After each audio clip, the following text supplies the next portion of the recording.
Active funds, passive funds అని మనకి mutual ఫండ్స్లో ఉన్నాయి.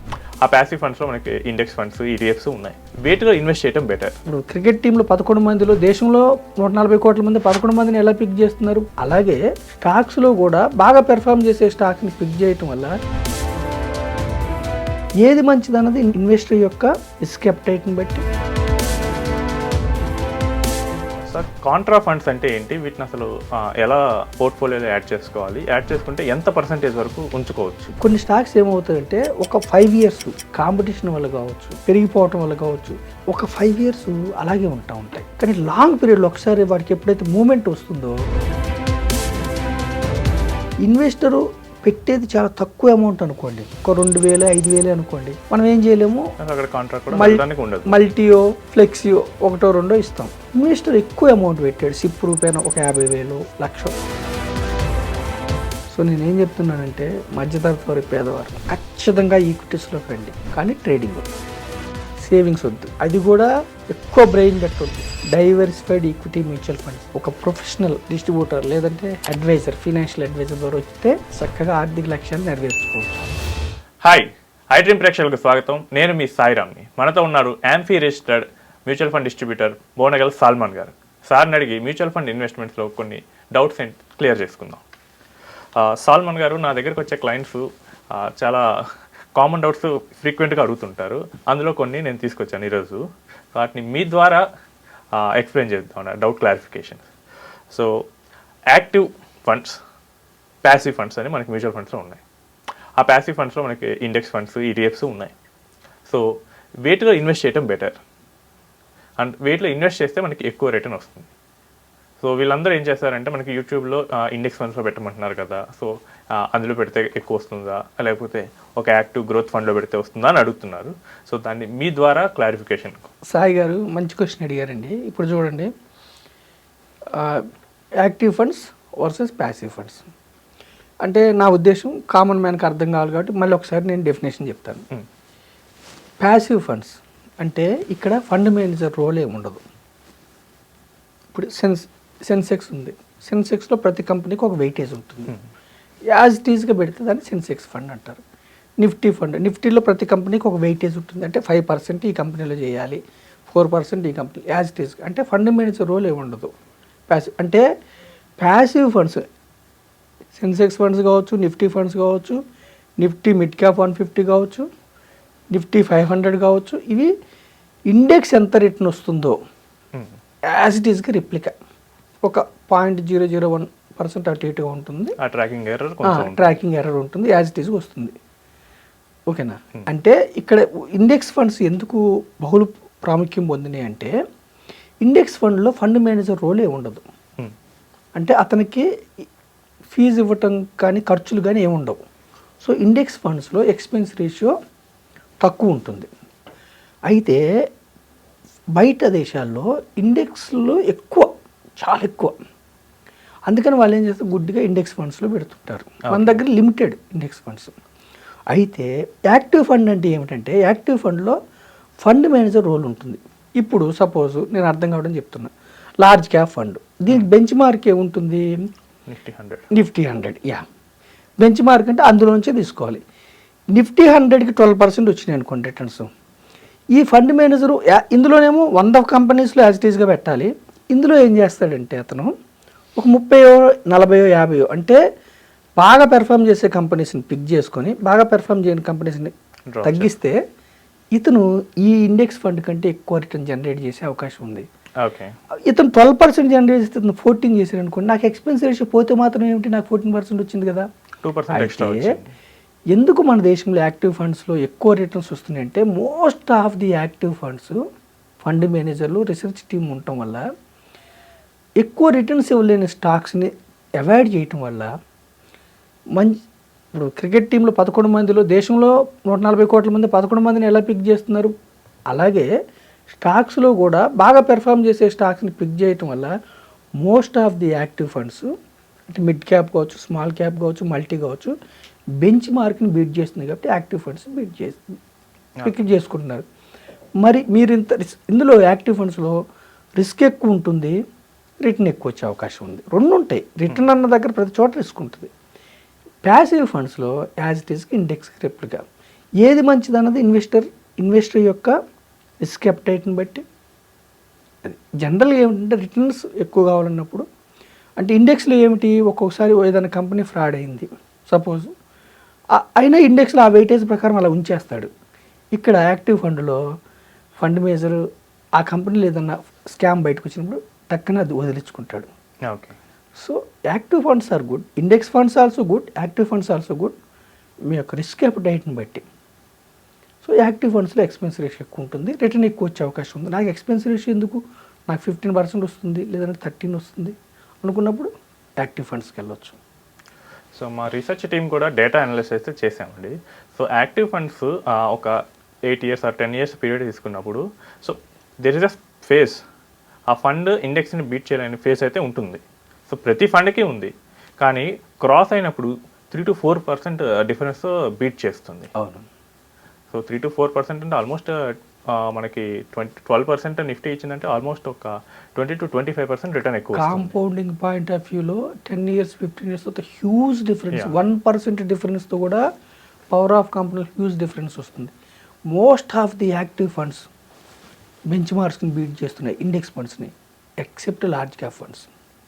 కొన్ని లార్జ్ క్యాప్ ఫండ్స్లో ఎక్కువ లార్జ్ క్యాప్ ఫండ్స్ ఇండెక్స్ని బీట్ చేయలేకపోతున్నాయి, కానీ most of the mid cap, small cap, multi cap, flexi ఇండెక్స్ని బీట్ చేస్తున్నాయి.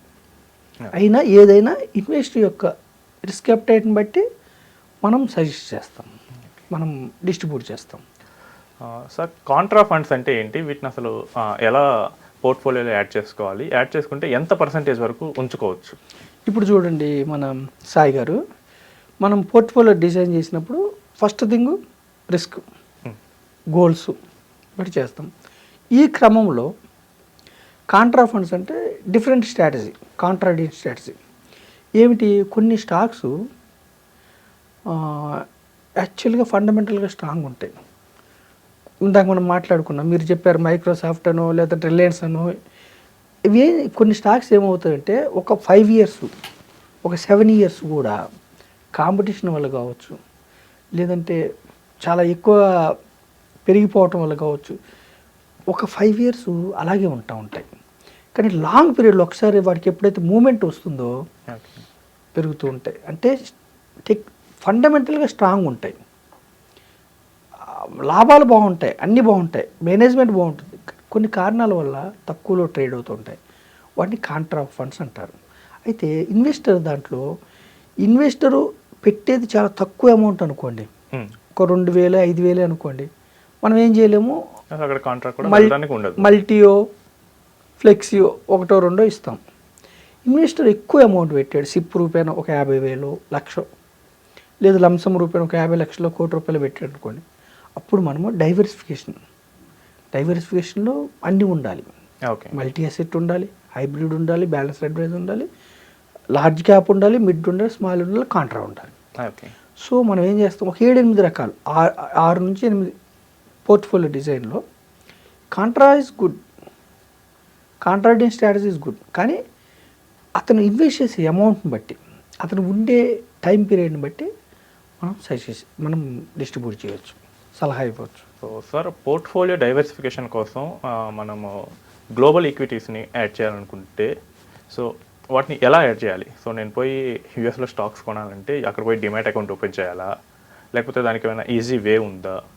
సో మన పోర్ట్ఫోలియోలో బెటర్ డైవర్సిఫికేషన్ కోసం గ్లోబల్ ఫండ్స్ని ఎలా తీసుకోవాలంటారు? మంచి క్వశ్చన్ అడిగారండి. ఇప్పుడు ఒక్కొక్కసారి ఏమవుతుంది, మన మార్కెట్స్ పెర్ఫామ్ చేయమంటే ఒక్కోసారి యూఎస్ మార్కెట్స్, లేదంటే చైనా మార్కెట్స్, లేదంటే అదర్ మార్కెట్స్ పెర్ఫామ్ చేస్తాయి ఒక్కోసారి. అయితే మనం US market, suppose global funds ఉంటాయి, మనకి ఈక్విటీ మ్యూచువల్ ఫండ్లో మనం డిమాట్ కాకుండా గ్లోబల్ ఫండ్స్ అని ఉంటాయి. చక్కగా మనం గ్లోబల్ ఫండ్స్, నాస్డాక్ ఫండ్స్ ఎన్నుకున్నాం అనుకోండి, మన యొక్క డబ్బు ప్రపంచంలో టాప్ మోస్ట్ కంపెనీస్, మైక్రోసాఫ్ట్ కావచ్చు, టెస్లా కావచ్చు, అమెజాన్ కావచ్చు, టాప్ మోస్ట్ కంపెనీస్లో మన డబ్బు ఎక్స్పోజర్ వెళ్తుంది. అంటే గ్లోబల్ ఫండ్స్, ఈక్విటీ, మన మ్యూచువల్ ఫండ్స్ మనం అనుకున్నాం ఫస్టే, ఒక రోజు నుంచి తరాల వరకు కూడా మనకి ఇన్వెస్ట్మెంట్ ఆప్షన్స్ ఉన్నాయి. అలాగే మన దేశంలో ఇన్వెస్ట్ చేయొచ్చు, ప్రపంచ దేశాల్లో ఇన్వెస్ట్ గ్లోబల్ ఫండ్స్ ద్వారా. ఓకే. సో గ్లోబల్ ఫండ్స్లో కూడా మీరు ఇన్వెస్ట్ చేయడం మంచిదే. Diversification point of view global ఫండ్స్లో కూడా ఇన్వెస్ట్ చేయడం మంచిదే. American markets also giving good. కాకపోతే మనది ఎమర్జింగ్ మార్కెట్, వాళ్ళు ఆల్రెడీ డెవలప్డ్ మార్కెట్.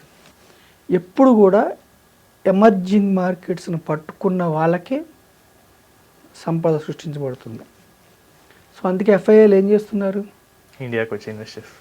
మనమేమో గోల్డ్ కొనుక్కుంటున్నాము, వాళ్ళేమో మన మార్కెట్స్ ఇన్వెస్ట్ చేసి రిటర్న్స్ రాగానే ప్రాఫిట్ బుక్ చేసుకుని వెళ్ళిపోతున్నారు, మళ్ళీ కరెక్షన్ కాగానే మళ్ళీ ఎంటర్ అవుతున్నారు. సో నేనేం చెప్తున్నానంటే మధ్యతరగతి వారి పేదవారు ఖచ్చితంగా ఈక్విటీస్లోకి రండి, కానీ ట్రేడింగ్ వద్దు, ఓకే, సేవింగ్స్ వద్దు.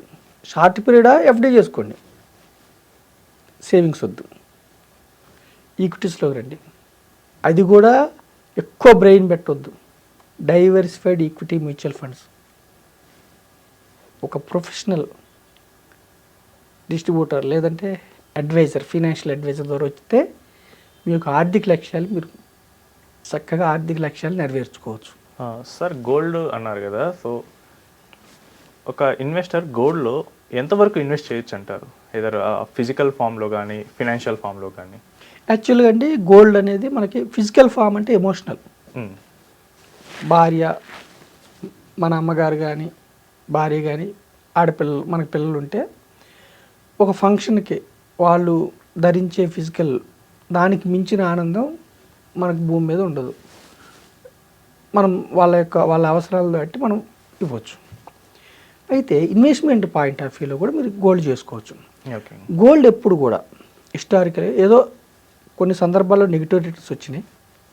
గోల్డ్ ఎప్పుడు కూడా ప్రపంచంలో అనిశ్చితులు ఉంటే, ప్రపంచ దేశాల్లో మార్కెట్స్లో అనిశ్చితి ఉంటే, రెసిషన్ వచ్చిన మార్కెట్స్లో జియోపొలిటికల్ ఇష్యూస్ వల్ల కావచ్చు, వార్స్ వల్ల కావచ్చు, ఈక్విటీ మార్కెట్స్ పెర్ఫామ్ చేయనప్పుడు గోల్డ్స్ బ్రహ్మాండంగా పెర్ఫామ్ చేస్తాయి. ఇప్పుడు గత 1 year నుంచి జరుగుతుంది అదే. గోల్డ్ ఎప్పుడు కూడా ఇన్వెస్ట్మెంట్ పాయింట్ ఆఫ్ వ్యూలో ఎఫ్డీకి ఈక్విటీస్కి మధ్యలో గోల్డ్ ఉంటుంది. ఓకే, ఈక్విటీస్ కంటే కొంచెం తక్కువ రేట్ని ఇస్తుంది. ఈక్విటీస్ అంత డౌన్ కాదు, ఎప్పుడన్నా పెరగనప్పుడు ఒక 5% to 8% వరకు నెగిటివ్ రేట్ని వెళ్తుంది, పెరిగినప్పుడు చక్కగా పెరుగుతుంది. ఓకే, అయితే కొంచెం ఇన్వెస్ట్మెంట్ ఎక్కువ చేసేవాళ్ళు ప్యూర్గా ఈక్విటీస్ మీద ఆధారపడితే మార్కెట్స్ డౌన్ అయినప్పుడు మీరు ఎడ్జింగ్, ఇన్ఫ్లేషన్ ఎడ్జింగ్ కాదు కాబట్టి ఇన్ఫ్లేషన్ ఎడ్జింగ్ కోసం గోల్డ్ కూడా పెట్టుకోవాలి మీరు ఇన్వెస్ట్మెంట్ పాయింట్ ఆఫ్ వ్యూలో. ఫిజికల్ గోల్డ్ ఫ్యామిలీ అవసరాల కోసం ఫిజికల్ గోల్డ్ పెట్టుకోండి. ఇన్వెస్ట్మెంట్ పాయింట్ ఆఫ్ వ్యూలో డిజిటల్ గోల్డ్ పెట్టుకోండి. ఒక 9% నుంచి 11% మధ్యలో హిస్టారికల్ రిటర్న్స్ చూసుకుంటే యావరేజ్గా గోల్డ్ రిటర్న్స్ వస్తున్నాయి. Gold is good investment. Equity అంత బెస్ట్ ఇన్వెస్ట్మెంట్ కాదు, ఎఫ్డి అంత తక్కువ ఇన్వెస్ట్మెంట్ కాదు. ఓకే సార్, మీకు మ్యూచువల్ ఫండ్స్ ఇన్వెస్ట్ చేసేటప్పుడు మనం ఫాలో అవ్వాల్సిన మెట్రిక్స్ ఏంటి? మంచి క్వశ్చన్ అడిగారండి. ఇక్కడ కూడా ఏమిటంటే ఫాలో అవ్వాల్సింది ఏమిటంటే first investor needs. Okay, risk మనం ఒక్క రిటర్నే చూస్తే రిటర్న్ ఎంత వస్తుందంటే రిస్క్ అంత డౌన్ అవుద్దని చూసుకోవాలి. ఓకే, నేను 15% రిటర్న్ కోసం చూస్తాను, 15% మైనస్ అయిద్దని కూడా నేను ఊహించుకోవాలి. తర్వాత షార్ట్ పీరియడ్ కోసం ఈక్విటీస్ వద్దు, ఓకే, అవాయిడ్ చేయండి షార్ట్ పీరియడ్ కోసం. ఫస్ట్ థింగ్ ఏమిటంటే మన సాయి గారు రిటర్న్స్ చేంజ్ చేయటం మానుకోవాలి. ఓకే, కన్సిస్టెన్సీ చూడాలి. కన్సిస్టెన్సీ అంటే 1 yearలో చూసినా టాప్ 10లో ఉండాలి, 3 yearsలో చూసినా ఉండాలి, 5 yearsలో చూసినా అంటే దీన్ని క్వార్టర్లీ మెథడ్ అంటారు. ఇప్పుడు 44 కంపెనీస్ ఉన్నాయి అనుకోండి, సపోజ్ 44 లార్జ్ క్యాప్ ఫండ్స్ ఉన్నాయి అనుకోండి సపోజ్. ఎలా చూజ్ చేసుకోవాలంటే టాప్ 1, 2 అని కాదు, 1 year రిటర్న్స్ చూసినా టాప్ క్వార్టర్లో ఉండాలి. క్వార్టర్ అంటే ఇప్పుడు ఫస్ట్ 10ని ఒక క్వార్టర్ అంటారు, సెకండ్ 10ని second quarter, third quarter, 4. 1 year చూసినా ఇలా ఉండాలి, 3 years చూసినా ఉండాలి, 5 years చూసినా ఉండాలి. అంటే consistency important. Okay, first thing ఏం చేయాలి, మీ రిస్క్ బట్టి ఎంతకాలం ఉంటారో చూసి, ఇప్పుడు రిస్క్ తక్కువ తీసుకునే వాళ్ళకి హైబ్రిడ్ ఫండ్స్, అసలు రిస్క్ వద్దు ఈక్విటీ అంటే డెట్ ఫండ్స్, లేదు ఇన్ఫ్లేషన్ బీట్ చేయాలి హైబ్రిడ్ కావచ్చు, లార్జ్ కావచ్చు. ఇంకా రిస్క్ తీసుకుంటా నేను 25 ఇయర్స్ నేను 25 ఇయర్స్ ఇన్వెస్ట్ చేస్తాను నెక్స్ట్ 25 ఇయర్స్ అనుకున్న వాళ్ళకి మిడ్ టు స్మాల్ ఎక్స్పోజర్ ఇవ్వచ్చు. Mid to small emerging companies ఉంటాయి కాబట్టి రిస్క్ ఎక్కువ ఉంటుంది, రివార్డ్ ఎక్కువ ఉంటుంది. తర్వాత ఫండ్ మేనేజర్ అనుభవం, ఎంత ఆల్ఫాతో మనకి బెంచ్ మార్క్ని బీట్ చేస్తుంది. అంటే ఇవన్నీ ఇండివిజువల్ ఇన్వెస్టర్స్ చూసుకోవాలంటే కొంచెం నాలెడ్జ్ పెంచుకోవాలి. కాబట్టి మీరు యాంఫీ రిజిస్టర్డ్ డిస్ట్రిబ్యూటర్ కానీ ఒక పర్సనల్ ఫైనాన్స్ ప్రొఫెషనల్ కానీ వెళ్తే డైరెక్ట్కి రెగ్యులర్కి పెద్ద డిఫరెన్స్ ఏమి ఉండదు, 0.50 0.70, కానీ మీరు ప్రశాంతంగా నిద్రపోవచ్చు. ఓకే, లేదు నా కార్ నేనే డ్రైవ్ చేసుకుంటాను, ప్రతి స్పీడ్ బ్రేకర్ దగ్గర బ్రేక్ వేసుకుంటాను, ఎవరు అడ్డు వచ్చినా నేను చూసుకుంటాను, వెళ్ళండి డైరెక్ట్. ఏది రిస్ట్రిక్షన్ లేదు, సిబిఐ పెట్టింది డైరెక్ట్ 2013తో, అంతకుముందు లేదు. మీ ఇష్టం. కాకపోతే ప్రతి పనికి ఇప్పుడు మీరున్నారు, మీ ప్రతి నిమిషం మీరు కేటాయించేది ఏంటి, మీ ఇన్వెస్టర్స్ గురించే. మీ ఇన్వెస్టర్స్ సంపద ఎలా పెంచాలి, వాళ్ళ నీడ్స్ ఎలా. అట్లా ఒక ఫైనాన్షియల్ ప్రొఫెషనల్ ఎప్పుడు కూడా ఎవరి వృత్తి వాళ్ళది. సో దాన్ని బట్టి రకరకాల పారామీటర్స్, ఆల్ఫా, ఎక్స్పెన్స్ రేషియో, రకరకాల పారామీటర్స్ ఉంటాయి. దాన్ని బట్టి మీరు ప్లాన్ చేసుకొని ముందుకెళ్ళొచ్చు ఇన్వెస్టర్స్. చాలా మంచి విషయాలు చెప్పారు సల్మాన్ గారు. It's a nice talking with you అండి. సో ఇలాంటి మరిన్ని విషయాలతో మనం నెక్స్ట్ ఎపిసోడ్లో కలుస్తాం.